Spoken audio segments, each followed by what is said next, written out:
Venezuela siempre, siempre Venezuela, haciéndolo con mucho cariño y mucho respeto para todos ustedes desde esta señal 1160 AM de Radio San José de Cúcuta, llevándoles información también en enlace con nuestra emisora hermana Radio Delfín en La Guajira, Colombo, venezolana. Como siempre lo hacemos para todos ustedes, con información, noticias, comentarios, música, entrevistas y todo lo que tiene que ver con la migración en Colombia y en el resto del mundo. Buenas tardes, Nancy. ¿Cómo estás? Tardes. Buenas tardes, Gaby. Ahora hay que ampliar esto porque a partir de esta tarde se incorpora a nuestra mesa de comentarios de redacción nuestra compañera Gabriela Parra. Hola, Lance. Buenas tardes. Buenas tardes, Gabriela. ¿Cómo estás? Excelente. Aquí, uniéndome al equipo con todo el cariño y muchas gracias. Bueno, muy bien. Buenas tardes, Alan. Buenas tardes, Gabriel. Y buenas tardes a toda esa amable audiencia que nos sigue a través del dial 1160 Radio San José de Cúcuta, de nuestras redes sociales oficiales. Síguenos en Facebook, en Siempre Venezuela Radio, en Instagram, @Siempre Venezuela Radio, y en Twitter, @Siempre Venezuela, y en la página web www.siemprevenezuelaweb.com.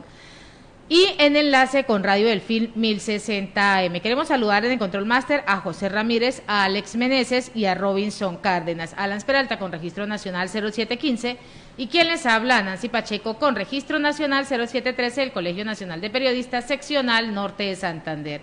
Bienvenidos a una emisión más de Siempre Venezuela, Venezuela es noticia. Bueno, y la noticia de hoy es la presunta muerte de Jesús Santrich, este guerrillero líder de la FARC, que se estableció desde hace mucho tiempo a vivir en Venezuela, ha sido protegido por el gobierno venezolano y ha tenido pues una participación destacada en las decisiones políticas tomadas por el gobierno de Nicolás Maduro. Al respecto, Javier Tarazona, dirigente de la ONG Redes, ha señalado lo siguiente, son cosas muy interesantes. Sobre la presunción de la muerte de Jesús Santrich en Venezuela, en Fundaredes estamos en investigación. Sabemos que de sus movimientos en los últimos días en Apure, Zulia, Guárico, Barinas, Bolívar y Miranda, en las llamadas casas seguras, lugares donde se resguardan los cabecillas. También, por otra parte, desde Fundaredes denunciamos que el conflicto en Apure el pasado 12 de mayo tomó otro rumbo cuando se enfrentaron en Brusual el Frente Décimo de la FARC de Gentil Duarte contra la segunda marquetalia de la FARC, Márquez Santrich. Conocimos de la muerte de 4 guerrilleros y varios heridos. También Fundaredes denunció pistas clandestinas y laboratorios en el estado de Zulia, donde se dieron enfrentamientos también en los últimos días. Y la Guardia Nacional el 8 de mayo anunció la incautación de un laboratorio clandestino de droga en el municipio de Jesús María Semprún. El enfrentamiento entre grupos armados irregulares por más de 50 días en el estado Apure se trasladó hasta el estado Zulia, dice la gente de Fundaredes. Lo advertimos por intereses del narcotráfico. En este momento aumentamos el monitoreo para precisar los detalles de la información. Lo que no comprendemos, escuchen esto, es como si existe una red de casas seguras donde viven los cabecillas del ELN y la FARC, hoy pudiera resultar abatido Jesús Santrich. ¿Habría sido entre irregulares el enfrentamiento o una acción de la Fuerza Armada Nacional Bolivariana aislada a la línea que se conocía? Es decir, puede ser que casualmente... ¿A una entrega? Sí, no, puede ser que casualmente la Fuerza Armada Nacional Bolivariana encontró unos guerrilleros y les dieron plomo y entre esos estaba Santrich. Es una de las hipótesis, pero no hay ninguna información que pueda confirmar estas versiones.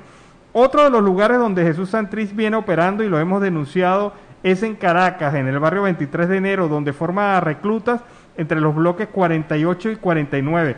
La FARC de Gentil Duarte tiene por objetivo de guerra a Santrich y Márquez.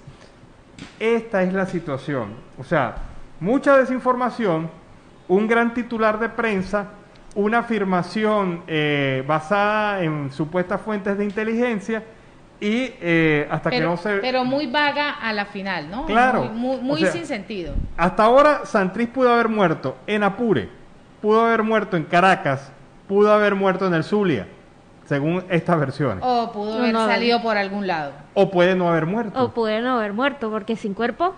Sí, sin cuerpo no hay forma. No hay forma de saber esto. Además que al gobierno venezolano es el que menos le interesaría que el cuerpo de Santrich apareciera aquí, en el lado venezolano. En el lado venezolano, correcto. Y entonces, bueno, digo yo aquí. Ahí está la pelotica, ¿no? Claro, ahí está.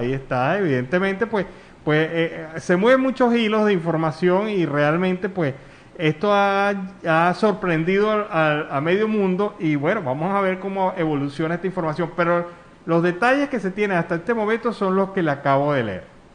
Y en otras informaciones, Delsa Solórzano alertó sobre el traslado de presos políticos. La diputada de la Asamblea Nacional, Delsa Solórzano, alertó este martes sobre el traslado de presos políticos a cárceles comunes. Esto luego de que el gobierno ordenara al Servicio de Inteligencia y a la Dirección de Contrainteligencia Militar transferir la custodia de detenidos en sus redes al Ministerio Penitenciario. En la Gaceta Oficial 42.125 contiene el decreto 4.610 de Nicolás Maduro, ordenó al DGCIN y al SEBIN transferir la custodia de privados de libertad al Ministerio de Servicios Penitenciarios. Allí implica trasladar a los presos políticos a cárceles comunes. Así pues lo ha explicado Delsa Solórzano en su cuenta en Twitter. Bueno, y otro especialista, Andrei Servín-Pom, quien es un especialista en temas militares en Venezuela, afirma 3 hipótesis sobre el tema Santrich. La primera, si a Santrich lo mató la Guardia Nacional Bolivariana, puede que se vincule con negociación para recuperación de los comandos. Puede ser. La segunda hipótesis, si el Frente Décimo mató a Santrich, pues su presencia en la región es aún más fuerte de lo que esperábamos. Y si lo mató la Fuerza Armada Nacional Bolivariana, esa hipótesis es factible y son difíciles de calcular sus repercusiones. Y afirman también que los cazadores de recompensas pues mataron a Jesús Santrich en Venezuela. El diario colombiano El Tiempo tuvo acceso a un informe que se compartió entre altos mandos del Ejército de Venezuela, donde aseguran que un grupo delincuencial armado de mercenarios irrumpió en la zona campanaria para capturar a Santrich y cobrar 3.000 millones de pesos que ofrece el gobierno colombiano por dar con su paradero. Bueno, pero vale tanto vivo o muerto, ¿no? Sí. Vale tanto vivo o muerto. Lo cierto es que esto es una papa caliente en manos del Estado venezolano. Que se lo llevó para allá y no sabe ahora cómo rebotar esa papa caliente. Exacto. Y no te puedes... No podemos descartar que el gobierno de Venezuela, en el caso de que Santrich haya sido muerto por alguna de las hipótesis que hemos planteado acá, se invente la historia de que un comando de militares de Colombia entró al territorio venezolano y mató a Santrich. Claro, y eso también para evitar el conflicto de intereses que tengan, claro, porque sabemos que están en el territorio venezolano con complacencia del gobierno. Claro, y para concentrar el fuego comunicacional en el lado colombiano. Exacto. Mire, ese documento también dice, y es conocido por El Tiempo, que lo da como primicia, señala que muy cerca al lugar del ataque se encontraba alias Villa, otro de los cabecillas de la disidencia de la Nueva Marquetalia, pero este ya hizo saber que estaba ileso de todo este tipo de accionar. Bueno, de verdad que mueve mucha información este caso. Seguimos con las informaciones. Y el informe de ACNUR y el Banco Mundial sobre la situación de venezolanos en Brasil. Los organismos globales recomendaron ampliar medidas favorables para los connacionales. La Agencia de las Naciones Unidas para los Refugiados, ACNUR, y el Banco Mundial intentaron al gobierno brasileño ampliar la inclusión de cerca de 260.000 venezolanos en Brasil que llegaron a ese país huyendo de la crisis social, económica, política en Venezuela, pues así lo ha reflejado este informe divulgado por estas dos entidades. Las políticas de Brasil pues impulsan la inclusión de todos los venezolanos, pero los desafíos persisten. Fue la inclusión y lo que se ha venido denotando en este informe. Y en Siempre Venezuela, Venezuela Siempre, vamos con el primer reporte de nuestro corresponsal Carlos Uzcategui, El Miura. Saludos cordiales desde La Guajira. Carlos Uzcategui, El Miura, con las noticias que están impactando en la costa colombiana, en el Caribe, el Magdalena, el Cesar y La Guajira. Transmitido por Radio San José de Cúcuta, 1160 amplitud modulada, y Radio Delfín, 1060 amplitud modulada en Riohacha, capital de La Guajira. El programa que más se está escuchando en el momento, Siempre Venezuela, Venezuela Siempre. Saludo cordial a mis buenos amigos Nancy Pacheco y Alan Peralta y ese gran equipo de producción. Caribe, Bolívar, riña en un bingo en el suroriente de Cartagena dejó un muerto. Alcalde de Cali solicitó la renuncia inmediata de los secretarios de su gabinete y a directores de entidades. Capturan a alias Matamba, señalado de ser uno de los narcos más buscados de Colombia. Rescatan a niños de 13 años y a una mujer que se estaban ahogando en las playas de Río Hacha. Denuncian que desconocidos incineraron lugar de reuniones en la Loma Río Hacha y lanzaron panfletos alusivos a las autodefensas gaitenistas de Colombia. Hoy martes se realiza marcha en Mayapo en rechazo del asesinato de dos jóvenes guayú. Más de 20 parrandas fueron intervenidas en Río Hacha durante el puente festivo. En Maicao capturan a 2 personas por porte ilegal de armas de fuego y droga. Explosión cerca de la sede de Ecopetrol generó alerta en Yumbo, Valle del Cauca. El presidente Iván Duque Márquez ordenó despliegue de la fuerza pública para acabar con los bloqueos. Gerente de frontera se reúne con autoridades para verificar atención a la población migrante venezolana en La Guajira. Por la población migrante, gobierno departamental adeuda al hospital de Río Hacha 25.000 millones de pesos. Distrito de Barranquilla lanza estrategia para fomentar el empleo juvenil. El gobierno subsidiará 25% del mínimo a quienes contraten jóvenes. 500 docentes reciben primera dosis en la tercera etapa. La ciudad dispone de 1.000 vacunas entregadas por el gobierno nacional para inmunizar a docentes y arrancó el piloto de vacunación de la etapa 3. Pero dentro de la pandemia, la OMT pide a los países iberoamericanos que armonicen protocolos para viajar. En las pruebas de coronavirus desarrollan nuevo test de COVID con solo una muestra de saliva. Caseteros invadieron zona de espolones en Puerto Colombia.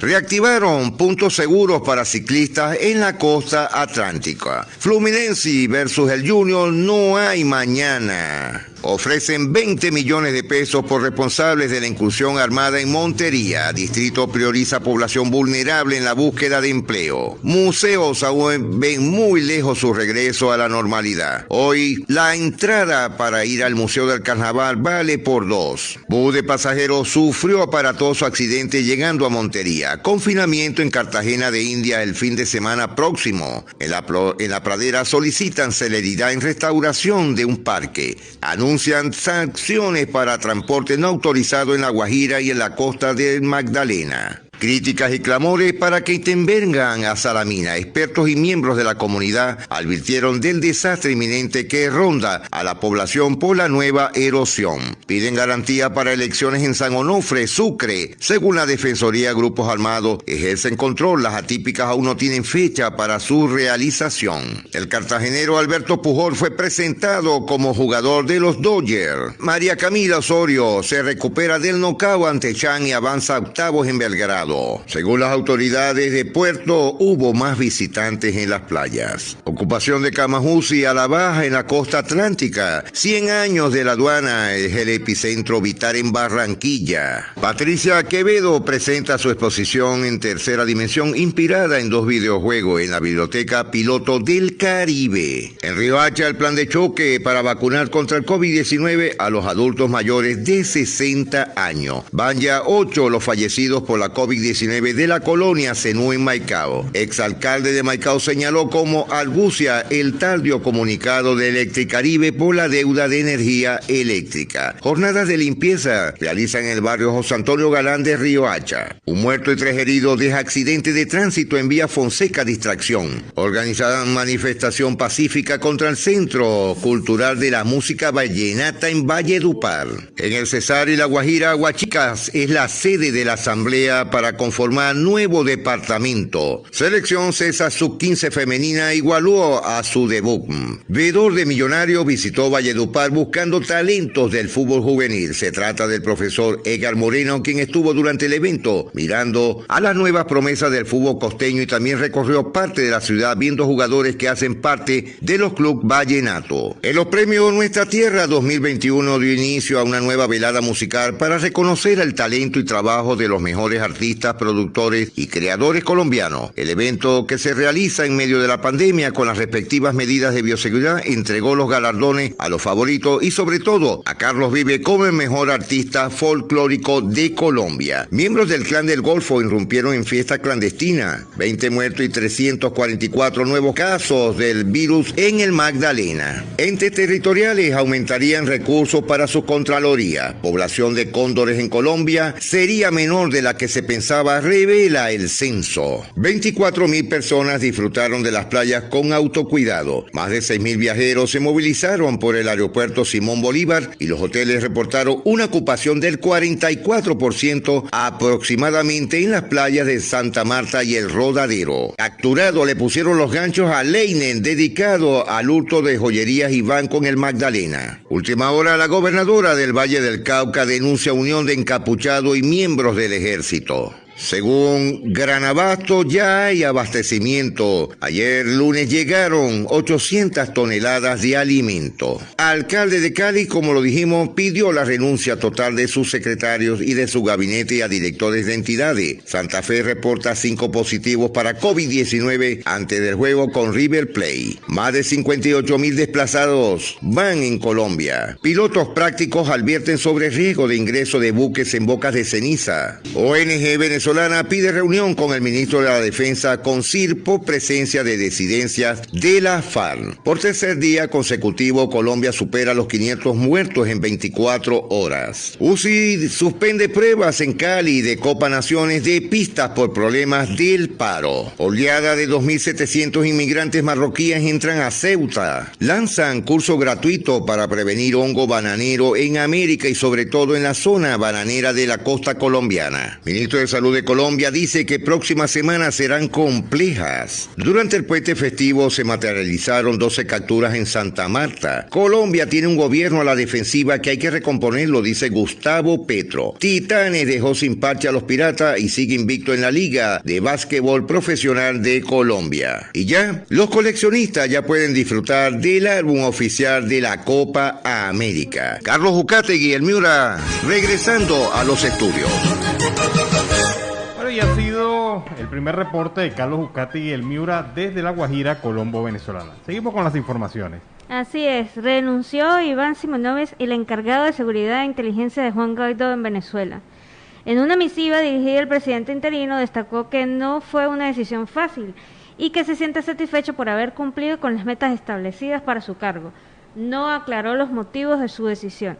El opositor Iván Simonovic, designado comisionado de Seguridad e Inteligencia por el presidente interino Juan Guaidó, después de que se proclamara en el 2019 al desconocer al dictador Nicolás Maduro. Presentó este lunes su renuncia al cargo, aunque sin aclarar los motivos de su decisión. En su misiva, dirigida a Guaidó y difundida por las redes sociales, Simonovic destacó que no fue una decisión fácil y que se siente satisfecho por las metas cumplidas. Como bien sabe, señor presidente, cuando me pidió asumir el cargo de comisionado de Seguridad e Inteligencia lo acepté con todo el entusiasmo y la voluntad necesaria, dijo Simonovic en la carta en la que manifiesta su agradecimiento a Guaidó y al mentor del opositor Leopoldo López, así como a Estados Unidos. Indicó lo siguiente: por encima de cualquier coyuntura, mantendrá su compromiso con el país. Consideró oportuno destacar que, para lograr el objetivo de restablecer la democracia, todos, absolutamente todos, somos importantes y necesarios. Bueno, Simonovic renuncia simple y llanamente porque la línea de acercamiento del gobierno Guaidó a una mesa de diálogo con el gobierno de Nicolás Maduro es inaceptable para Simonovic. Simonovic, evidentemente, en línea dura, sería más bien un obstáculo para el gobierno, y me parece bastante elegante la salida, bastante elegante lo que hizo Simonovic. Un hombre, y él lo había dicho en algún momento. Sí, es un hombre inteligente. Y obviamente, antes de que se convirtiera en un ruido difícil para el gobierno Guaidó, él da su paso y sigue afirmando que va a continuar con su trabajo, pero Simonovic es un hombre valioso que nunca va a dejar de tener importancia en el aspecto de la política de seguridad del gobierno en Venezuela. Y en Siempre Venezuela, Venezuela Siempre, vamos a una pausa comercial y musical. robarte un beso con Carlos Vives y Sebastián Yatra, quienes nos han traído en esta segunda porción de esta torta que es siempre Venezuela, estos 4 pedacitos, este tema para iniciar este segundo corte. Seguimos con las informaciones. Y en otro orden de ideas, pues muere por COVID-19 en Maracaibo el geriatra Orlando Sega Nieto. A causa del COVID-19, pues falleció en Maracaibo el reconocido geriatra Orlando Sega Nieto. Esto pues lo ha informado el Colegio de Médicos del Estado Zulia. Según se conoció de manera extraoficial, Sega Nieto batallaba contra la enfermedad causada por el coronavirus desde hace un mes. Se trata de del médico número 70 que muere por COVID-19 en el estado Zulia desde el inicio de la pandemia en marzo del 2020. Otro especialista más que pierde la batalla por el COVID-19. Bueno, mientras esto continúa, mientras esto sigue, hay que reseñarle que los fallecimientos de los médicos van sumando, el personal de salud va sumando y enfermeros y toda la gente que apoya este tema va sumando. Pero ahora ocurre lo siguiente, mientras se le niega la vacuna a médicos, si se le niega la vacuna a mayores de 70 años, sigue la situación en Valencia crítica. Informa el doctor Ángel Álvarez desde Valencia que a esta hora nos sigue llegando información de médicos de nuestro estado Carabobo, a los cuales por no tener carné de la patria se les sigue negando las vacunas. Muchos mayores de 70 años que aún así siguen trabajando y atendiendo a pacientes con COVID-19. Exigimos respeto, vacunas ya. Es que uno no logra entender cuál es la lógica de esto, más allá de una lógica perversa. O sea, esto confirma que hay una lógica perversa de un genocidio prácticamente contra los médicos y contra los mayores de 70 años, al negarles las vacunas por no tener el carnet político del gobierno. Y esta situación de verdad que configura lo que se llama un crimen de lesa humanidad. Y en algún momento los decisores de esta tragedia, de este impedimento de que los médicos venezolanos se vacunen, tendrán que pagar igual que cualquier criminal de guerra en cualquier circunstancia. En alguna parte de la Constitución Política de Venezuela dice que es el carné patria el que debe precedir y no la cédula de ciudadanía. En ninguna, absolutamente. Siempre la cédula venezolana es la que te representa, te da identidad. El carné político es simplemente un instrumento utilizado por el régimen para control de masas. Absolutamente más nada. No está en la Constitución, no está en ningún reglamento, en ninguna ley, y de verdad, bueno, da pena ajena lo que está pasando con las vacunas en Venezuela. De verdad, abogar porque esto cambie, pensar en positivo y, bueno, dejar también que el pueblo tome conciencia y se cuide aún más. O sea, si la sociedad de todos los países tienen que tener conciencia en cuidarse, en Venezuela tiene que ser el triple, porque están prácticamente solos a la mano de Dios. Bueno, pero ya va, yo voy a cortar algo ahí, voy a meter otra información. De verdad que me sorprende, me impactó así de la primera lectura. ¿Qué te impactó? Nicolás Maduro dice hace pocos minutos: hemos creado 52 nuevas universidades. ¿Dónde? Señor Maduro. Yo las quiero ver. 52 universidades. ¿Dónde? Pero ya va, perdón. ¿Dónde están esas universidades? No vaya a ser la canción de Escalona, ¿no? La canción de las casitas en el aire. Ah, la de la casa en el aire. Bueno, estas son las universidades en el aire. 52 universidades de las 98 existentes para garantizar la educación en el país desde el gobierno de Hugo Chávez hasta ahora. Mire, señor Nicolás Maduro, usted es un mitómano. Definitivamente Maduro es un mitómano. O sea, de verdad que se cree su mentira. ¿Cómo va a decir que ha creado 58 universidades? Más bien está destruyendo las universidades que quedan en Venezuela. Pásese por la infraestructura de las universidades, lo hemos venido comentando estos días. Es que él está hablando de esa primera que quitó, que es el diario El Nacional, que dijo que convertía en universidad, que ya no era un diario, sino una universidad. ¿Cómo se va a llamar? Que yo sepa, la única universidad que se ha creado entre gobierno chavista, bueno, son 3. La Universidad Bolivariana, la Universidad Tecnológica del Agro, y una tercera universidad cuyo nombre no recuerdo, pero esos son 3. Pero decirte que han hecho 58 universidades en el país, pues una mentira más. Y los gremios educadores documentan esa vulneración de los educadores en Venezuela. Pues en un informe donde destaca cómo las organizaciones con afinidades políticas han tenido parte en el adoctrinamiento de las políticas educativas del país debido a la separación de los diferentes poderes. Un reciente estudio publicado por Alianza Nacional Todos por la Educación reveló la vulneración a la que están expuestas cada uno de los docentes venezolanos, que ponen en evidencia las contradicciones del gobierno de Nicolás Maduro hacia la Constitución de la República y las convicciones internacionales de los derechos humanos. Este informe, titulado El viacrucis que viven los docentes venezolanos, fue presentado el pasado 14 de mayo y desarrollado de forma conjunta por diversas organizaciones de la Alianza, entre ellas Gritemos con Brío, Fundaredes, Aula Abierta y Observatorio de Educación, donde denuncian que la educación en Venezuela se enfrenta a un colapso total. Cuéntanos, Gaby. ¿Quién va a dar clases en esa situación? O sea, de verdad, los profesores ahorita que quedan en pie en Venezuela lo hacen porque tienen la vocación de servicio, porque de verdad quieren un futuro mejor para Venezuela y porque creen en que la juventud que se está formando en estos momentos va a ser la generación de relevo. Porque si por sueldo hablamos, si por calidad de educación hablamos, si hasta están, todos los días enfrentándose a la posibilidad de asedio del currículum exigido por el gobierno, de verdad que ya ahorita el que dé clases es por vocación pura, netamente. Claro, y simplemente pasearse por la infraestructura de las universidades. Gaby viene de una universidad que es la Universidad Nacional Experimental del Táchira, una de las bibliotecas más bonitas y más completas, y vaya a ver usted el grado de abandono que tienen esas instalaciones en este momento. Lamentablemente. Y 276 niños son atendidos en Centro Terapéutico Integral Niño Feliz en el Carrizal. Psicopedagogía, terapia ocupacional y fisioterapia, pues son las áreas de atención en este centro municipal. Estos 276 niños en discapacidades cognitivas, motoras y sensoriales, pues son atendidos por un equipo multidisciplinario en el Centro Terapéutico Integral Niño Feliz, que funciona en la sede de la Fundación para el Buen Vivir del municipio Carrizal en el estado Miranda.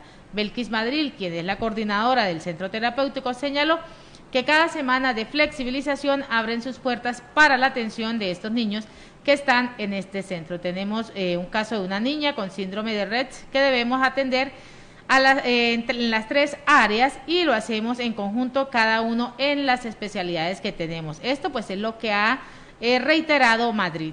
Bueno, y hoy que el presidente de Argentina salió diciendo que el tema de los derechos humanos estaba como desapareciendo, ya no era tan fuerte en Venezuela. Se le desapareció para el cerebro de él. Bueno, pero hay que recordar casos como caso como el de Gabriel Daza, de 21 años de edad, estudiante, quien durante la Semana Santa del año 2014 recolectaba dinero para la quema de muñeco de Judas, como se acostumbra a realizar el domingo de resurrección. Gabriel hizo un muñeco de Judas con la imagen de un agente de la Guardia Nacional que habría golpeado brutalmente a la ciudadana Marvinia Jiménez durante la protesta días antes en la zona. Gabriel fue asesinado el 18 de abril por un grupo de encapuchados que le dispararon 7 veces seguidas en la cercanía de su casa en Valencia, estado Carabobo. Falleció de manera súbita.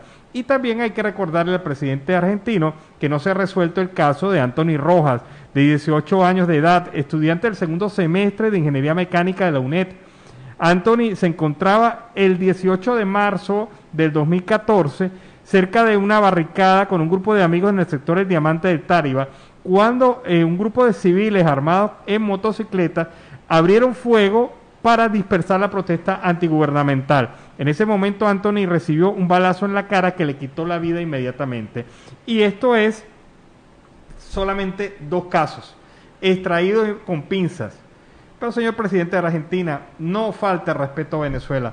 El tema de los derechos humanos no se está olvidando y mucho menos desapareciendo. Se están aumentando, cada día aumentan más. Y en Siempre Venezuela, Venezuela Siempre, vamos con el segundo reporte de nuestro corresponsal Carlos Uzcategui, El Miura, desde Barranca, departamento de La Guajira. Ya de regreso en nuestro segundo reporte desde La Guajira. Carlos Uzcategui, El Miura, para el programa Siempre Venezuela, Venezuela Siempre. Gerente de Fronteras se reúne con autoridades para verificar atención a la población migrante venezolana, para verificar la forma como las autoridades locales de La Guajira siguen atendiendo a la población migrante. Llega hoy al departamento el gerente de frontera Luque Gómez García. Se conoció que el funcionario estaría participando de un encuentro con el gobernador Nemesio Roy Garzón para verificar la situación actual de los migrantes venezolanos, además de que se revisará la implementación del estatuto temporal en el departamento. También se reunirá con los funcionarios de Migración Colombia, entre ellos el director para La Guajira, Miguel Romo. Una de las preocupaciones de las autoridades en el departamento de La Guajira es la alta cartera con los hospitales por la atención a la población migrante, toda vez que el gobierno nacional aún no reconoce esa deuda. En ese sentido, en reiteradas ocasiones, el gobernador Nemesio Roy Garzón ha advertido al gobierno central que se giren urgentes los recursos a los hospitales para que realmente puedan seguir atendiendo a los migrantes quienes siempre llegan en busca de atención médica. Cabe destacar que en La Guajira es uno de los departamentos del país con más población migrante que atiende, especialmente los municipios de Maicao, Riohacha, Fonseca y Uribia. También vemos con mucha preocupación a Alan, Nancy y a todos nuestros radioescuchas en diferentes redes sociales, es la situación con las vacunas anti-COVID para la población migrante, de los estratos que pudiésemos llamarlo 1, pero sobre todo a las personas adultas mayores donde no han sido priorizados en ningún momento. Y para nadie eso ha sido un secreto, es la realidad. Ni siquiera en Barrancas, ni siquiera en Hato Nuevo, por supuesto ni en Albania, ni en Fonseca, le están dando atención a esta población migrante que la requiere. Más de 383.000 ciudadanos han creado cuenta para acceder al Estatuto Temporal de Protección. Más de 383.000 ciudadanos venezolanos, equivalente cerca del 22% del total que se encontraría dentro del territorio nacional para el 31 de enero, iniciaron desde el pasado 5 de mayo su proceso de registro para acogerse al Estatuto Temporal de Protección a migrantes. Sigue la problemática con la empresa minera Cerrejón en La Guajira, sobre todo en la población de Albania. Instan a abordar diferencias a través de canales de conversación para superar bloqueos en la vía férrea de la empresa minera Cerrejón. A través de un comunicado a la opinión pública, el gobierno nacional, en representación de los ministerios de Mina y Energía y del Trabajo, así como la gobernación de La Guajira y la alcaldía de Albania, instan a abordar las diferencias a través del establecimiento de canales de conversación y atención entre las partes para encontrar rutas que permitan superar los bloqueos de la vía férrea de Cerrejón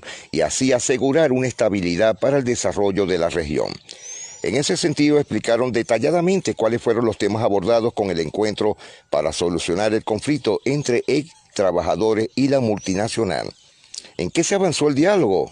Tras el acercamiento de los gestores sociales y de la participación ciudadana de la Gobernación, Alcaldía de Albania y de los Ministerios de Mina y Energía y de Trabajo, además de la solicitud elevada por el gobernador de La Guajira, Nemesio Roy, un equipo de alto nivel del Gobierno Nacional encabezado por las viceministras de Mina y de Trabajo se desplazaron desde el sábado 15 de mayo a La Guajira para fortalecer las acciones de facilitación y mediación entre 226 manifestantes y la empresa minera Cerrejón, a partir de las conversaciones sostenidas en el territorio guajiro por los equipos del Gobierno Nacional, sostuvo conversaciones con la empresa. Como resultado, se propuso establecer un espacio que le permitiera a los manifestantes conocer y comprender el detalle de su proceso de desvinculación laboral a través de unos profesionales que Cerrejón dispuso que se ubicarían en las instalaciones ofrecidas por la Alcaldía de Albania. Por 3 días, representantes de la Secretaría de Gobierno de La Guajira, los alcaldes de Albania y Barranca, los congresistas Alfredo de Luque y Tina Soto y el equipo de Gobierno Nacional presentaron la propuesta de la empresa del Cerrejón y escucharon activamente los planteamientos de los manifestantes, y en esos espacios se contó con el acompañamiento de la Defensoría del Pueblo y la Procuraduría General de la Nación.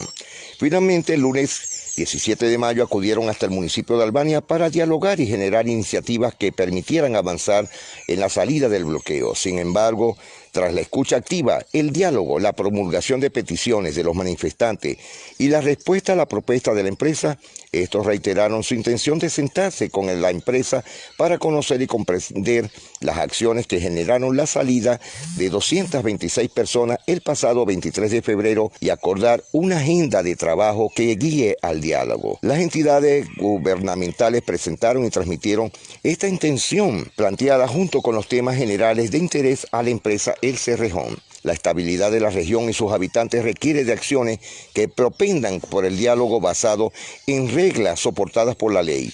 El país hoy más que nunca necesita de que todos nos movamos respetando las diferencias y propendiendo por generar acuerdos. Una conversación basada en el respeto y la transparencia asegura una relación armoniosa entre todos los sectores presentes en el territorio. El sector minero es un importante motor de reactivación para Colombia, hecho clave en un contexto post-pandemia. Las empresas mineras aportan al país y al desarrollo de las regiones. Por ello, el diálogo puede potenciarse como agente de transformación regional. Escenario únicamente viable cuando está basado en principios de compromiso y diálogo entre los actores presentes en el territorio. Trabajar con la búsqueda de rutas que permitan superar esta situación que enfrenta la actividad minera de La Guajira contribuye en la estabilización de la región, que actualmente representa un promedio del 32% de la producción nacional del carbón y aporta más de 9.000 empleos. Activar una conversación franca y transparente hace que gane La Guajira miles de familias y el país. Hoy en la madrugada denunciaron que desconocidos incineraron lugar de reuniones en La Loma, Riohacha, y lanzaron panfletos alusivos a las AGC. Eso fue en la madrugada del día de hoy en una zona rural de Riohacha. Cabe indicar que en este sector se adelantan reuniones y mesas de trabajo sobre la situación relacionada con la problemática de insalubridad y contaminación en los alrededores del basurero de la capital de La Guajira y que afecta a varias comunidades indígenas guayú. De igual manera, informó la fuente que los sujetos dejaron regados varios panfletos alusivos a las autodefensas gaitanistas de Colombia. Serias advertencias: no queremos calentar la zona matando indios, pero si siguen molestando, bloqueando vías, saliendo a marchar y denunciando pendejadas, empezaremos a fumigarlos uno por uno. No se busquen lo que no se les ha perdido, afirmó el panfleto.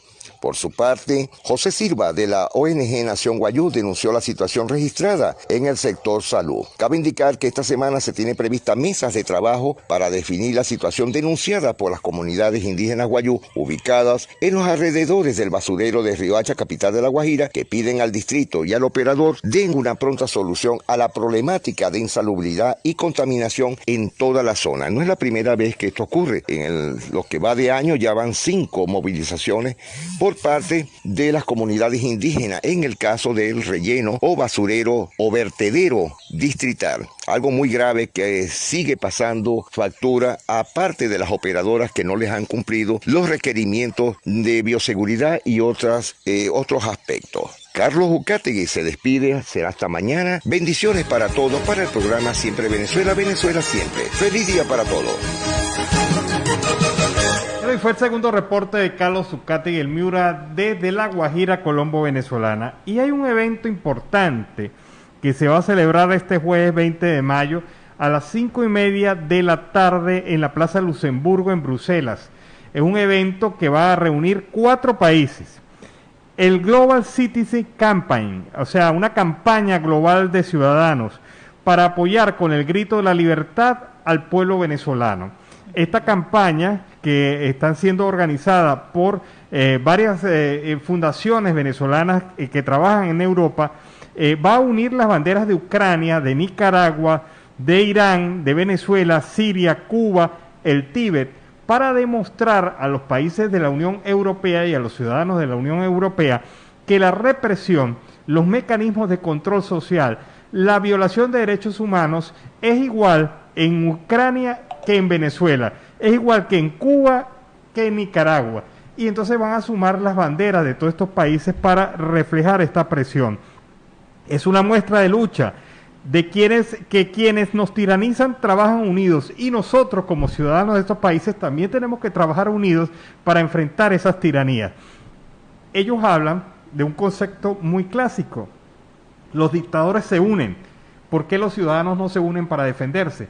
Y ese es el planteamiento fundamental que hace esta campaña, que se va a realizar, repito, el jueves 20 de mayo a las 5:30 de la tarde en la Plaza Luxemburgo en Bruselas. Las banderas de Ucrania, Nicaragua, Irán, Venezuela, Siria, Cuba y el Tíbet estarán juntas en ese proceso. Y en Siempre Venezuela, Venezuela Siempre, queremos agradecer en esta primera hora la participación de Radio Delfín 1060 AM, a nuestro corresponsal Carlos Ucategui y al control Robinson Cárdenas. Y en Siempre Venezuela, Venezuela Siempre vamos a una pausa comercial y musical. Bueno, se busca una mujer. Esto es lo que dice Jorge Luis Chacín, el cantante venezolano, cantante, compositor muy prolífico. Muchos de los temas que ustedes han escuchado de cantantes venezolanos reconocidos y famosos son temas hechos por Jorge Luis Chacín. Pero bueno, iniciamos de esta manera la segunda hora de Venezuela Siempre, Siempre Venezuela, esta tarde, y empezamos el triple enlace, este enlace que nos comunica con Aruba Estéreo 91.5 FM, nos comunica también con La Voz de la Gran Colombia 1400 AM, generando desde el 1160 de Radio San José de Cúcuta, llevándoles información y comentarios, noticias, música, entrevistas, todo lo que tiene que ver con Venezuela y su migración a lo largo y ancho del mundo. Así es, Alan. Bueno, me permito invitarles a las personas a seguir leyendo nuestras noticias a través de siemprevenezuelaweb.com. El día de hoy Luis Alfredo González nos comparte varias noticias y nos ha compartido varias noticias de interés que vale la pena, digamos, pasar por allí y dar una lectura más amplia, ¿no? Está pendiente o está activa una noticia para las personas que sufren y sufrimos de estrés por toda esta situación venezolana, migratoria y política. Es una noticia suave en donde nos comparte 5 tips para relajarnos, 5 tips para conciliar el sueño de una mejor manera, ¿sí? Desde tener una rutina, hacer ejercicio, la alimentación, tratar de pasar y llegar y sobrevivir a toda crisis que se nos presenta en el camino, ¿no? Que es lo que uno siempre quiere, ¿no? Que las crisis pasen y uno quede en un muy buen estado de salud. Entonces son noticias que nos comparte el portal de nosotros, Siempre Venezuela Web.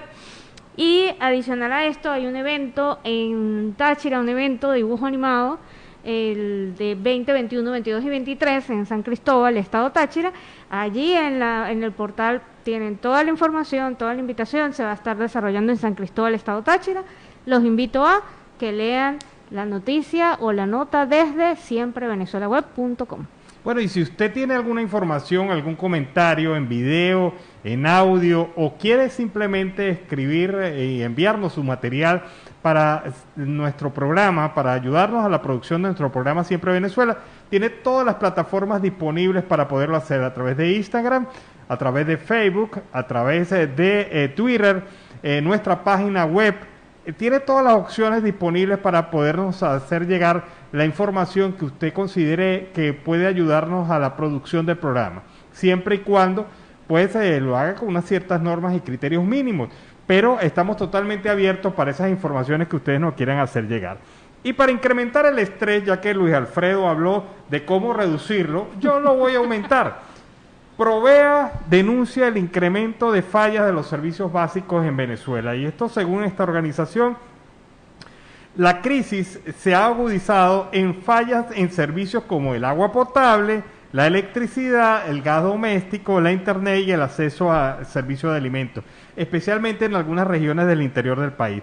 Si bien estos problemas afectan en mayor o menor medida a todos los venezolanos y en todos los estados, hay regiones que viven un aislamiento total a causa de las fallas diarias, como la región del estado de Amazonas, donde la población indígena es la más golpeada, señaló la organización Provea en un comunicado. Los de Amazonas viven cada día con una esperanza más mermada de mantener a su tierra ancestral que los vio nacer. En medio de la crisis económica que atraviesa Venezuela, les toca luchar para conseguir lo más elemental, comida y medicamentos. Las constantes fallas de los servicios básicos y la pandemia los golpean a diario. Los habitantes de Amazonas, que cuenta con la mayor población indígena de Venezuela, hacen sentir su protesta y día a día manifiestan que es un viaje conseguir los alimentos básicos. Hay carencia de servicios públicos y es uno de los más graves problemas que enfrentan las familias indígenas y no indígenas de este importante estado venezolano. Y seguimos con las informaciones también. ¿Saben ustedes que la producción de caucho en Venezuela se ha reducido apenas a 0,7%? Eso es lo que se produce en caucho en Venezuela. Y esta información la dan los trabajadores de las empresas. La empresa Andino Neus de Venezuela informó que en lo que va de año solo ha logrado producir 3.178 cauchos. Imagínense ustedes, 3.178 cauchos se producen en Venezuela para alimentar la demanda del parque automotor venezolano, a pesar de contar con una capacidad instalada de 100.000 cauchos mensuales.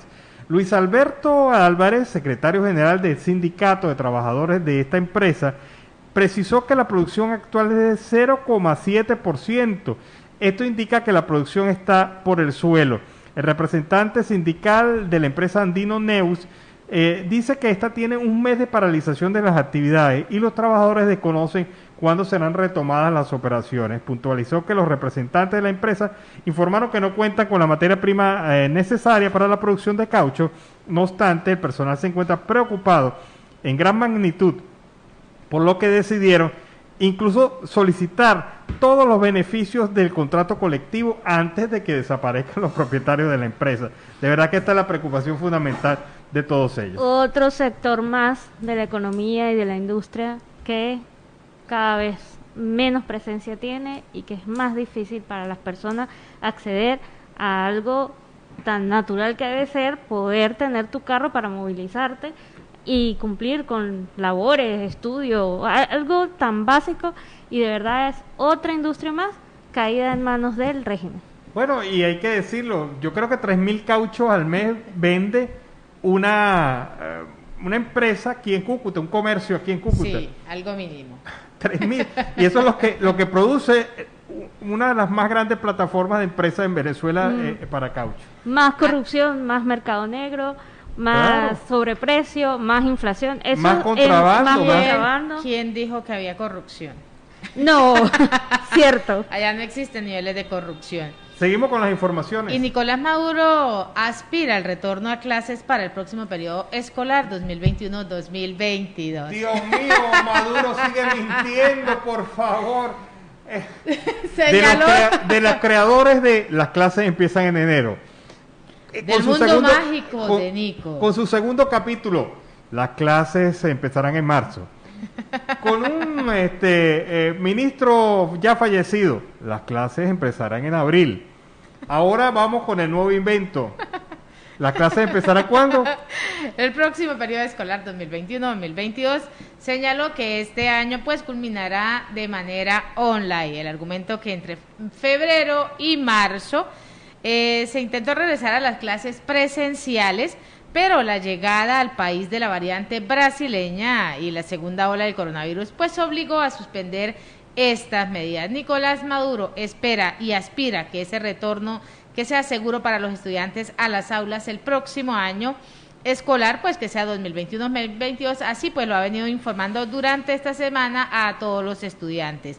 Señaló que este año culminará de manera online. Asimismo también que se extenderán las asesorías académicas en todo el país en la semana de flexibilización. Pero ya va, si tienes un país paralizado porque no hay combustible, porque no hay transporte público, porque las escuelas se están cayendo, porque no hay servicio de agua, no hay servicio de luz, no hay servicio de internet adecuado. Cuando tienes una pandemia y no tienes vacunas, y no has administrado vacunas a los docentes, y no has administrado vacunas menos a los niños, yo creo que dentro de una lógica sana, dígame usted como venezolano, viviendo en Venezuela, ¿mandaría a su hijo a un salón de clases en este momento? Tal vez habrán algunos que sí. Algo otros que no. Pero yo creo que ¿La gran mayoría dirá que no. O sea, ahí están claras las condiciones. No he dicho nada que no sea comprobable. En una nota anterior, Alan y Gaby, audiencia, mencionabas que ¿cuántas universidades ha creado el régimen de Nicolás Maduro? Según él, 58. No sé. Bueno. A menos que incluya la Universidad de la Vida con todas sus acreditaciones, ¿no?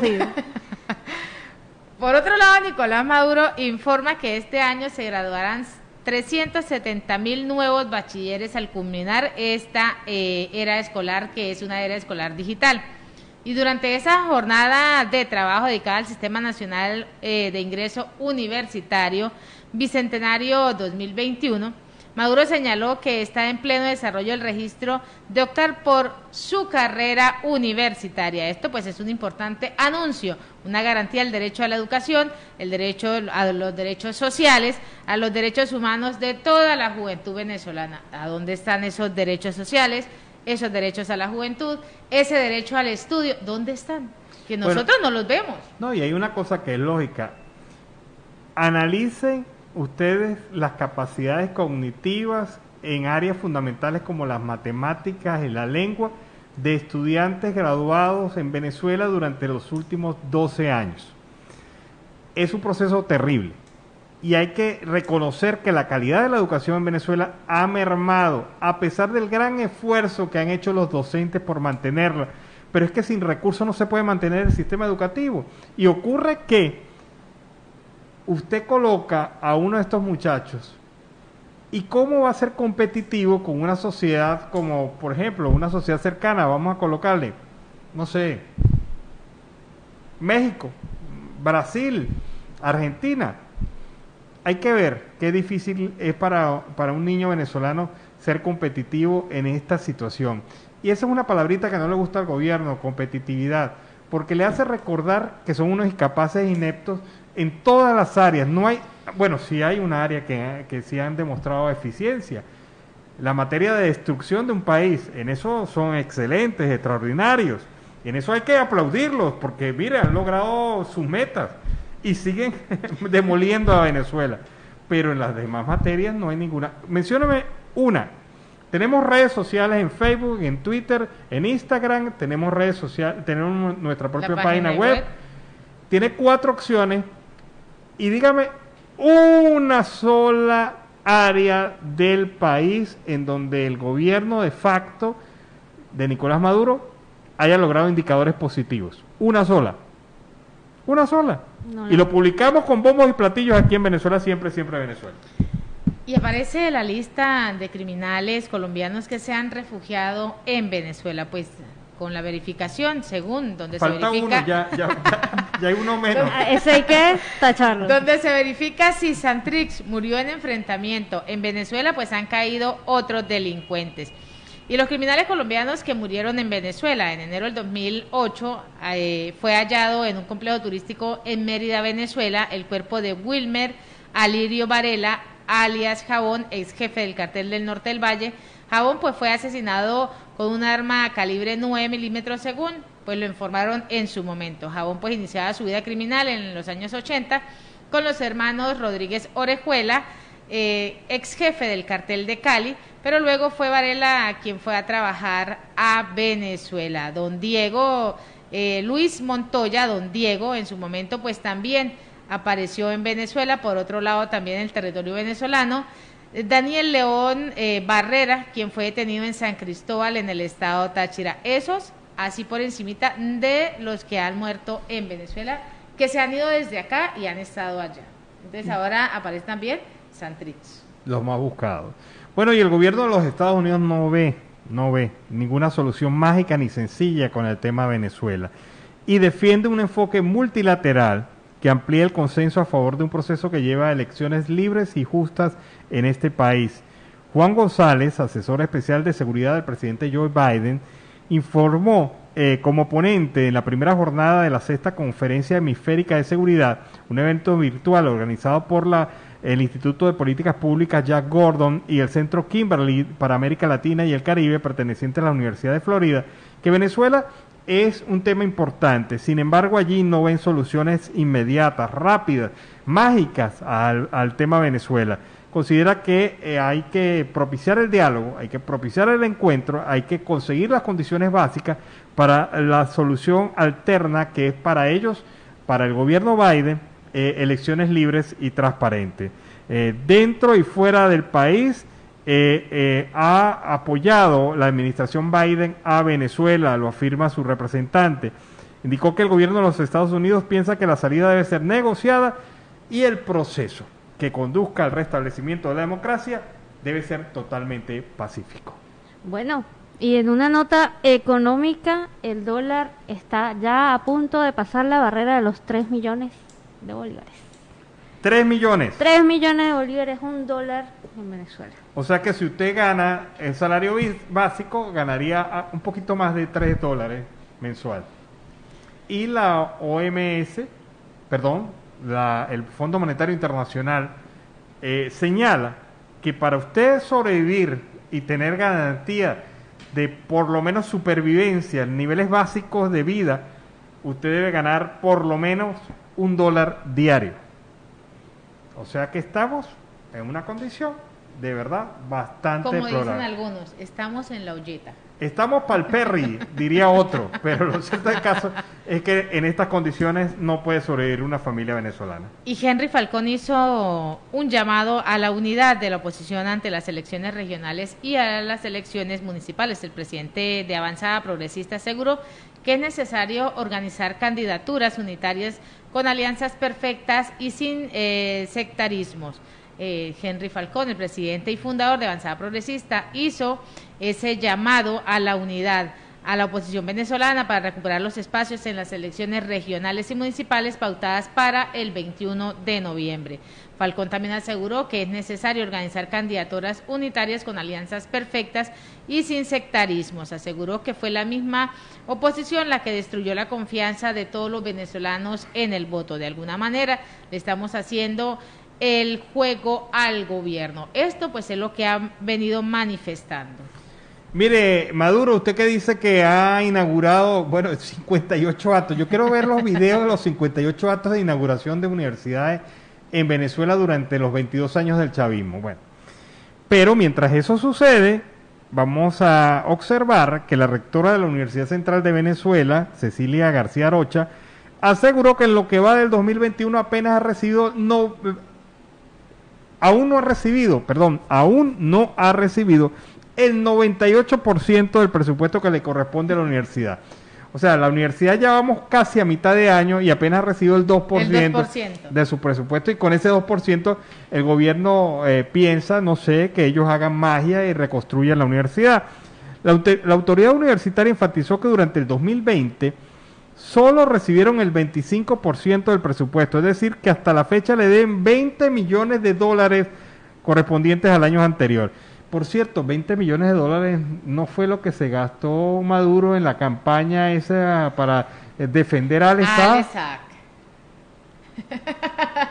Qué bárbaro. Ahora sí está cuadrando las cuentas. Ahora cuadro yo las cuentas. ¿De dónde salieron los 20 millones? Pues de la Universidad Central, papá. No han dado dinero para la Universidad Central. A pesar de eso, Cecilia García Arocha reconoce que lejos de estar criticando y haciendo denuncias de una situación que conocemos perfectamente bien, únanse a nuestra lucha para lograr los recursos que necesita la universidad, afirmó la rectora de la principal casa de estudios superiores de Venezuela. Si la UCB ha recibido apenas el 2% de su presupuesto este año, y ya vamos casi a la mitad del año, imagínense el resto de las universidades de Venezuela. ¿Cómo estarán esas cuentas en la Universidad del Zulia? ¿Cómo estarán esas cuentas en la Universidad de Oriente? ¿Cómo estarán esas cuentas en la Universidad de Carabobo? ¿Cómo estarán esas cuentas en la Universidad de los Andes?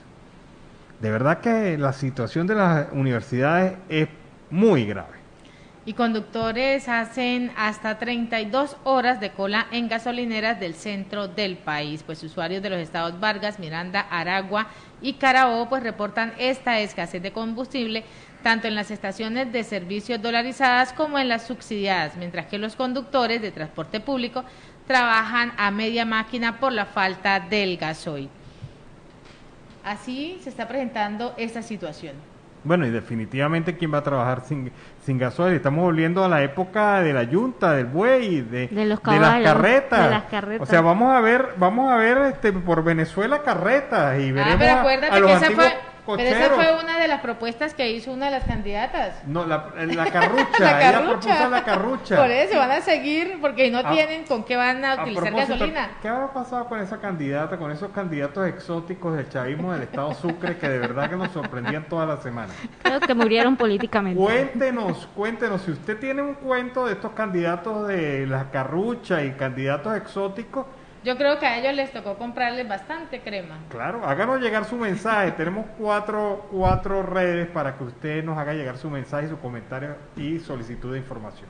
Y en Siempre Venezuela, Venezuela Siempre, vamos a una pausa comercial y musical. Daniel Wem, venezolano, quien trae este tema también para cerrar esta última porción de la torta de Venezuela Siempre, Siempre Venezuela. Este último pedacito que a veces es el más sabroso de la tarde. Bueno, y hay noticias que de verdad son lamentables. En medio de todo, ustedes creen que hay esclavitud moderna. Pues esta esclavitud se presenció en Brasil, porque un total de 22 migrantes venezolanos y un haitiano fueron liberados este año en un programa llamado Erradicación de Trabajo Esclavo en el estado de Sao Paulo, en Brasil. Estas personas trabajaban en muy malas condiciones para una empresa de transporte llamada Cider, subcontratada por dos de las mayores cerveceras del mundo, las multinacionales Ambev y el grupo Heineken. Ocurre que los migrantes vivieron durante meses, algunos más de un año, en una cabina de los camiones aparcados en las sedes de Cider en Limeira y Yacarí, ciudades del interior del estado de Sao Paulo. Trabajaban durante jornadas extenuantes de hasta 18 horas y sin días libres, además que no tenían acceso al agua potable. Los trabajadores también debían pagar su uniforme de trabajo, por nacionalizarle el permiso de conducir y por los imprevistos que sufriera el vehículo asignado en su viaje. Lo cierto del caso es que la legislación brasileña y el sistema laboral brasileño ha ido a la carga en contra de las empresas contratantes. Tanto Ambev como Heineken fueron imputadas por tener migrantes en situación de esclavitud. Y si cada trabajador gana este caso, recibiría aproximadamente $125,000 de indemnización, según lo ha estimado el gobierno de Brasil. Tenemos en línea telefónica a nuestro invitado de esta hora. Se trata de Eduardo Vale, quien es político, concejal de Maracaibo en el periodo 2013-2018 y coordinador de Voluntad Popular en la principal ciudad del estado Zulia, Maracaibo. Buenas tardes, Eduardo. Bienvenido al programa Venezuela Siempre, Siempre Venezuela. Mira, muy buenas tardes a ustedes. Gracias por la oportunidad y bueno, presto a conversar con ustedes y poder, bueno, aquí plantear algunos de los temas pues que sé que son de noticia en este momento, tanto en Venezuela como también, por supuesto, del lado de Colombia. Y saludo, por supuesto, a todos nuestros hermanos venezolanos que se encuentran allá. Coméntanos algo. ¿Cuál es la visión que tienes sobre la propuesta de Juan Guaidó de un acuerdo de salvación nacional? Bueno, en primera instancia debo aclarar que la propuesta no es solo de Juan Guaidó, es una propuesta de Juan Guaidó y de todos los factores políticos y sociales que hacemos vida dentro del Frente Amplio Venezuela Libre, donde están partidos políticos, más de 40 organizaciones políticas, pero también están, por ejemplo, representantes de sindicatos, representantes de gremios, representantes de las distintas iglesias, tanto cristianas como católicas, evangélicas, protestantes. También hay representantes estudiantiles, representantes juveniles, representantes de algunas organizaciones como no gubernamentales. En fin, hay un conglomerado de personas que representan distintas organizaciones políticas y sociales que hacen vida en el Frente Amplio y que también han acompañado esta propuesta. Tú me preguntas por mi opinión y gracias por esta pregunta porque es muy importante. Yo creo que, como siempre lo ha dicho Juan Guaidó, todas las cartas están sobre la mesa. Y este acuerdo de salvación nacional tiene 5 puntos importantes que van a permitir, y ojalá logremos este acuerdo, van a permitir abrir las puertas para destrancar el juego, como decimos en Venezuela, y poder buscar una vía para un cambio democrático, un cambio político y un cambio social.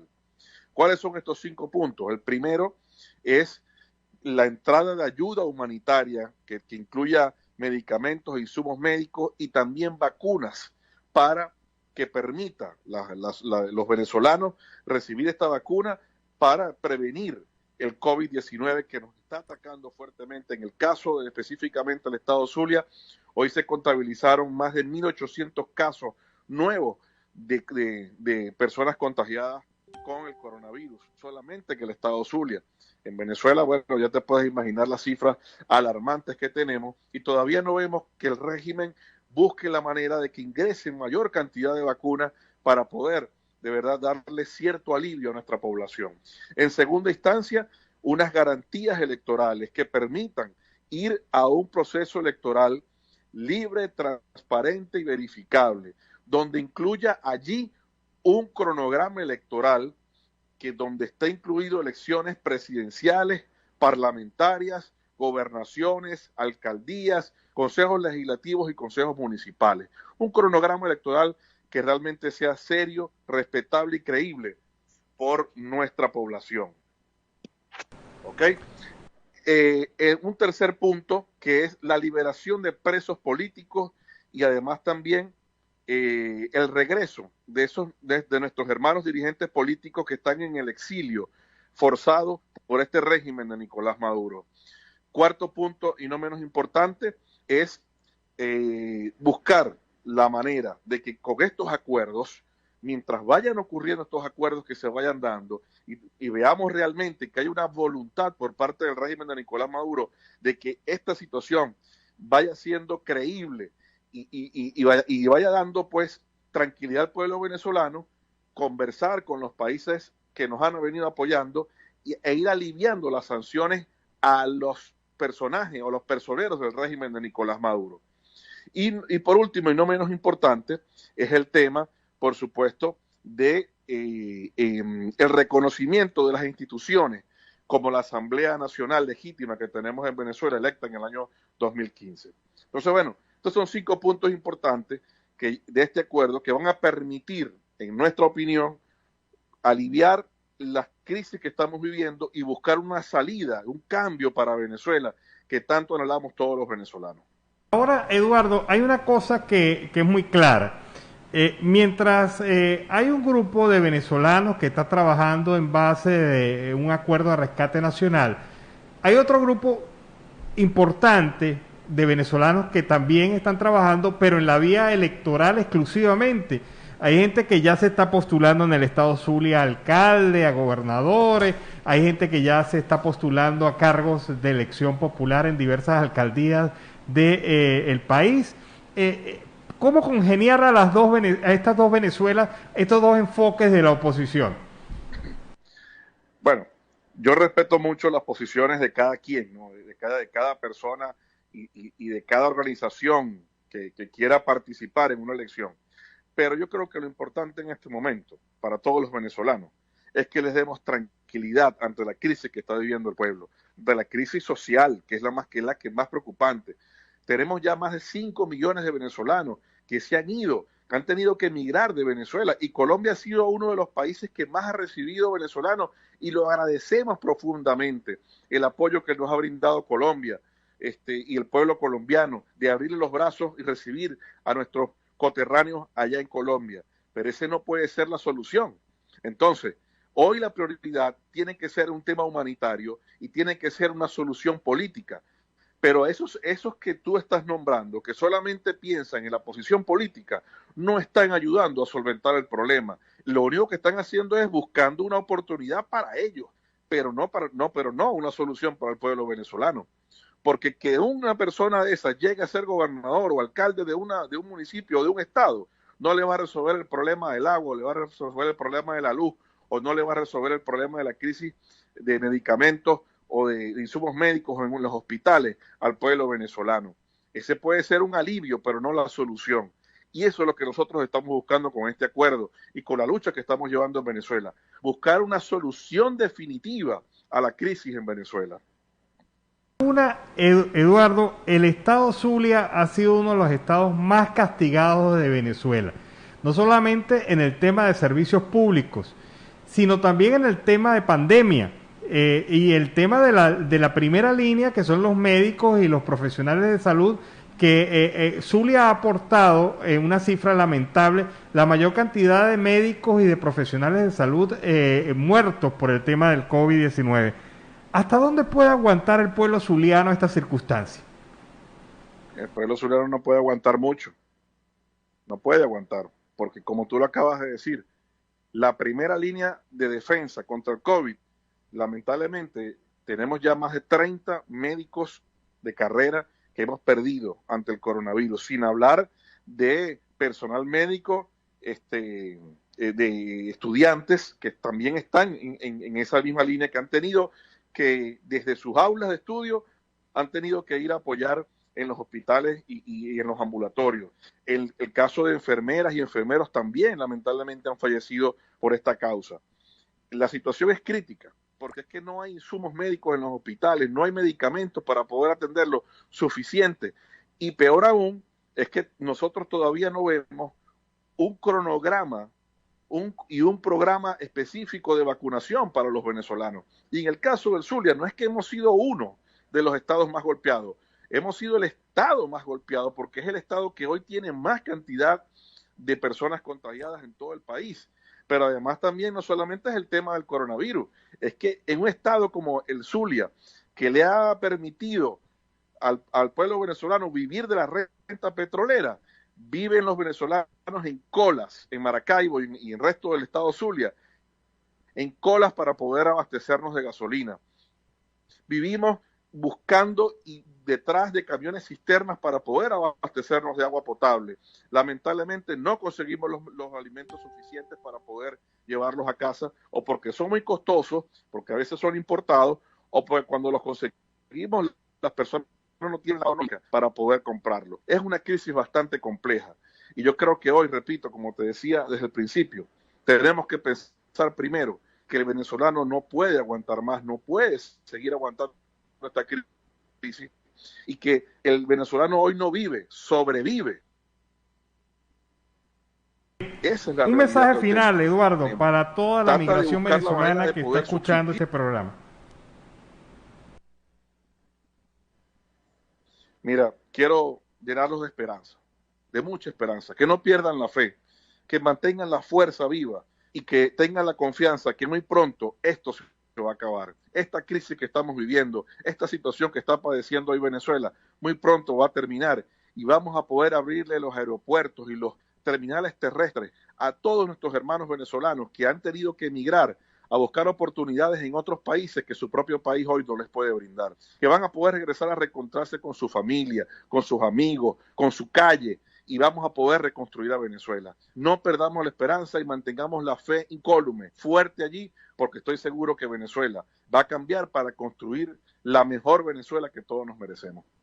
Bueno, muchas gracias, Eduardo. Eduardo Vale, político, fue concejal de Maracaibo en el periodo 2013-2018 y es coordinador de Voluntad Popular en Maracaibo. Muchas gracias, Eduardo. Gracias a ustedes. Seguimos acá en Venezuela siempre, siempre Venezuela.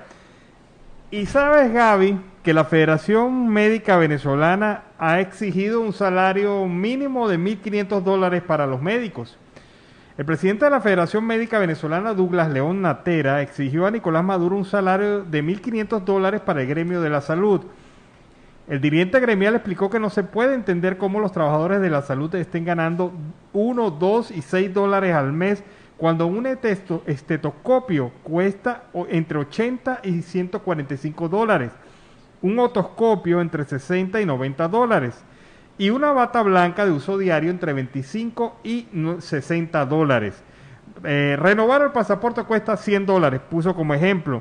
Sacar nuevamente ese documento de identidad se debe cancelar $200 por lo menos. A juicio de León Natera, esta propuesta salarial podría extenderse hacia otras áreas de las profesiones universitarias que trabajan para el Ejecutivo Nacional.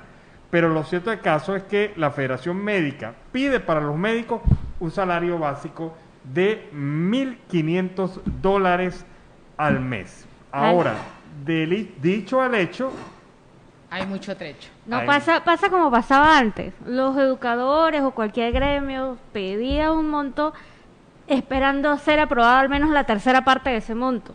Claro. ¿Por qué?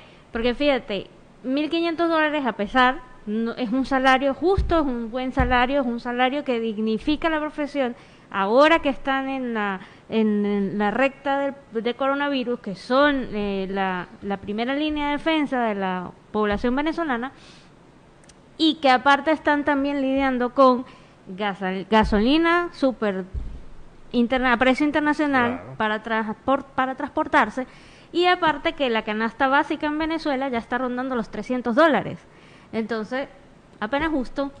Sí, Ni sería, pensar en sería ese justo, monto. pero en un mundo ideal en donde no estuviese el gobierno de Maduro.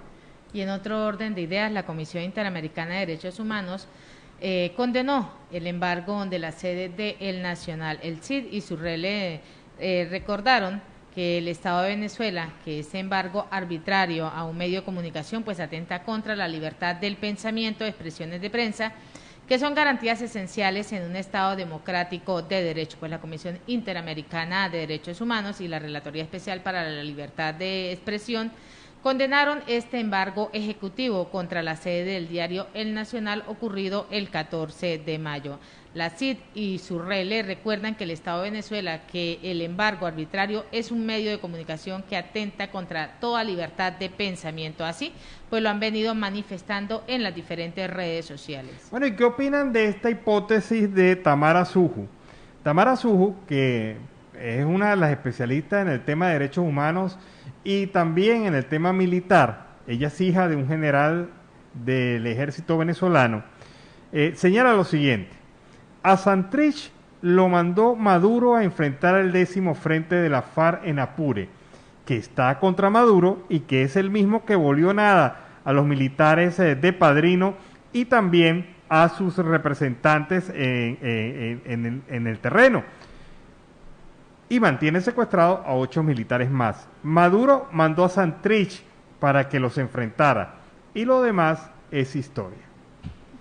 Y 4 meses pues esperan los taxistas para equipar de gasolina subsidiada. Deben comprarla en dólares. La escasez de este combustible pues es un problema que afecta a todos los sectores económicos en los Andes de Venezuela, donde nadie se salva de este sufrimiento. En la ciudad de Mérida los taxistas también padecen este gran mal. Según la región, existen aproximadamente 2.400 taxistas afiliados a organizaciones y apenas le surten gasolina subsidiada a 25 vehículos cada semana. Para poder surtir, pues debemos esperar más o menos entre 4 meses cada uno para poder llenar nuestros transportes. Así lo ha dicho Pablo Vivas. Bueno, imagínense ustedes, un transportista sin combustible. Es lo mismo. Bueno, seguimos en la línea, volveremos a las carrozas. ¿400? Claro, no, volveremos a las carrozas y, oye, Venezuela sí es bonita, vive en el siglo XIX, es un retorno tan bello, tan romántico, pero por favor, definitivamente este gobierno no conduce hacia atrás. Y reitero mi reto, presénteme un solo elemento en el cual haya sido positiva la gestión durante los 22 últimos años del régimen chavista. Y médicos de Vargas sobreviven con la ayuda de los hermanos y padres porque ganan al mes $4, es lo único que ganan los médicos. $4. Bueno, y aquí están $4. pidiendo $1.500.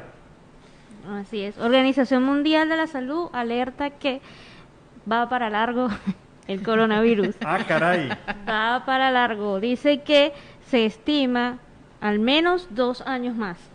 Bueno, pero eso es la estimación de la Organización Mundial de la Salud. de la Y en Salud. un país en donde no hay ni protocolos de vacunación, ni están comprando la vacuna que deben comprar, ni están atendiendo la crisis como la ven atender, eso va para 4. No, ya los médicos venezolanos, la Academia Nacional de Medicina lo dijo, al ritmo que vamos de vacunación, solamente vacunar al 70% de la población en Venezuela va a requerir 10 años, al ritmo que tenemos ahorita. Ojalá ocurra un milagro y las cosas se salven, pero el ritmo que tenemos ahorita, dentro de 10 años, calcule cuántos años va a tener. Según Nicolás Maduro, el 70% para diciembre ya está, es más, antes del mes de diciembre ya está el 70% de la población venezolana vacunada. No sabemos de dónde, pero según él, según sus mentiras, pues el 70% va a estar vacunado. Pero ya va, Nancy, es que eso no dan los números. Mira, No, las cuentas que no dan. tendría que vacunar casi 100,000 personas diarias. Pero en el mundo mágico de él lo está diciendo. Bueno, pero bueno, vamos a dejarlo así porque si no nos extendemos en el programa. Y así hemos llegado al final de una emisión más de Siempre Venezuela. Venezuela siempre es noticia. A través de Radio San José de Cúcuta 1160, de nuestras redes sociales, la página web, en enlace en esta segunda hora con la voz de la Gran Colombia 1400 AM, Aruba Estéreo 91.5 FM. Agradecer en el Control Master a José Ramírez, a Alex Meneses y al señor Víctor Márquez. A nuestra compañera de mesa, a Gabriela Parra, Alan Peralta con Registro Nacional 0715 y quien les habló, Nancy Pacheco, con Registro Nacional 0713 del Colegio Nacional de Periodistas Seccional Norte de Santander. Hasta mañana. Hasta mañana. Y recuerden, mañana tenemos 2 entrevistas muy buenas. Tenemos al mediodía, ¿quién tenemos, Nancy? Déjenselos todavía, No, déjenlos no. en la intriga todavía. No, hay que anunciarlo. Mañana tenemos 2 entrevistas muy buenas. Revisen nuestras redes. ¿A quiénes tenemos mañana? Tenemos a Miguel Enrique Otero a las 5 de la tarde y Bien. tenemos al mediodía en nuestro programa Siempre Venezuela a el representante, ex senador y también parlamentario venezolano, Pablo Medina. El reto.